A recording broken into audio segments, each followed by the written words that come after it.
Okay, so I know that I'm a bit late to review Singaporean Dream, when the hype of the game was a few years back. But as a fellow Singaporean reviewing board games, I feel that I'm obligated to actually talk about this game. But I'm not saying it in a bad way. Personally, I feel that Singaporean Dream is one of the more successful and iconic games that we have in Singapore. There's actually an interesting story about the designer which I'll share at the end of the video. But for now, let's take a look at the rules before I share with you my thoughts about the game. But of course, if you have already learned the rules, which I suppose most of you would already have, you can just skip to the end of the video with the timestamps below. The objective of the game is to accumulate as many dream cards as possible. The player with the highest number of dream cards will win the game. According to the rules, the value of the card is only taken into consideration if there are 2 or more players with the highest number of dream cards. Start the round by distributing a random personality character card and 5 action cards to each player. Each of the personality card comes with its own special power that you can see at the bottom of the card. So the first action that you can use is to play down and use an action card. An action card can be identified if the card has instructions that are stated at the bottom. So for instance, some fun action cards is like Choke, where the last player that places down their hand on this card will have to discard a card from the hand. Or you also have MRT Breakdown, where a player can target another player to not draw any 2 cards for the next turn. So the second action that you can take is placing down any amount of cash cards on the table, which is also known as your bank. So this means that 2 or even more cash cards count as one action. So note that in this game, the cash in your bank is important, because it acts as a protection for any penalties that require you to pay an amount of money. Because if you don't have any cash in your bank, you will actually have to pay the other player your dreams, which is definitely more valuable than your cash. The third action that you can take is to purchase the dream card that's at the top of the dream pile. You can only purchase from the cash in your bank and not from your hand. During the purchasing of the cards, also note that some of the dream cards that matches a personality card will have bonus value.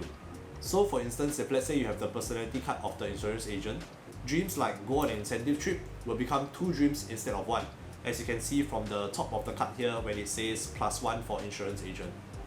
And the last action that you can use is to use your personality's special power, but note that this can only be used once per round. So after completing all 3 actions, it is the end of your turn. Make sure you only have 8 cards in your hand, if not you need to discard the excess. Now the game continues until the dream pile is depleted. Then the player with the highest number of dream cards will then win the game. So the design of the game has obviously taken inspirations from the Singapore culture, and I really love how it's integrated with the gameplay. Some of the action cards that I like is the Kallang Wave, or even like standing up for Singapore. So all of these actions that you play kind of relates to 1 or 2 of the Singapore culture that we have. And I think this is also kind of like a good game for you to bring around if you have friends from different countries or who are not Singaporeans, and you can kind of show them what Singaporean culture is like. So gameplay wise, Singaporean Dream is actually very similar to Monopoly Deal if you have actually played that game before. But what's different in Singaporean Dream is that you have your personality cards, which add that extra element of character abilities that you can use, and also the different Singaporean culture actions that you can use to penalize other players. And honestly, I think because of these 2 added elements, personally I feel that it makes the game much more interesting than Monopoly Deal. Even if there's no Singaporean team inside, I would still recommend Singaporean Dream as having a better gameplay. But one thing I don't really like about the game is the set building side of things. So in Monopoly Deal, you only need to build like maybe 3 sets in order to win the game. But for Singaporean Dream, you actually need to accumulate as many dreams as possible. So for myself, I actually bought the expansion, which means that I get to add more dreams into my game.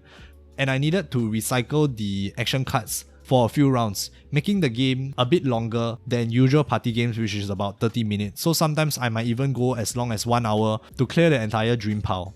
Perhaps one suggestion is to include the rule to win a certain amount of dreams to make the game end earlier, but of course you can actually implement this as a house rule for yourself when you're playing with your friends.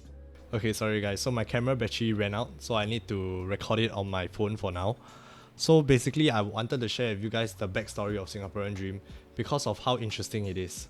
So did you know that Singaporean Dream was originally just a team of 1?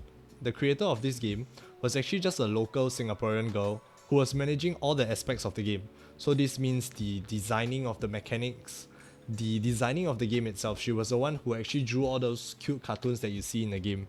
And the game actually took off when she actually published this game on Kickstarter, and SGAG, which is one of the larger local media companies in Singapore, saw this game and offered to partner with her.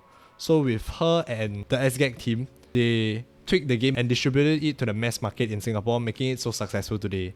So I just wanted to share this story with you guys because this story is a huge inspiration to me and what got me started on this YouTube channel as well. I hope in Singapore there can be more local board game designers like that and have more local board games released as well. I also appreciated how SGAG actually helped and supported her, which made the whole board game and card game scene known to the average Singaporeans as well. Maybe next time it will be my turn to try and start designing board games and see if SGAG wants to partner with me. And that just about concludes my video.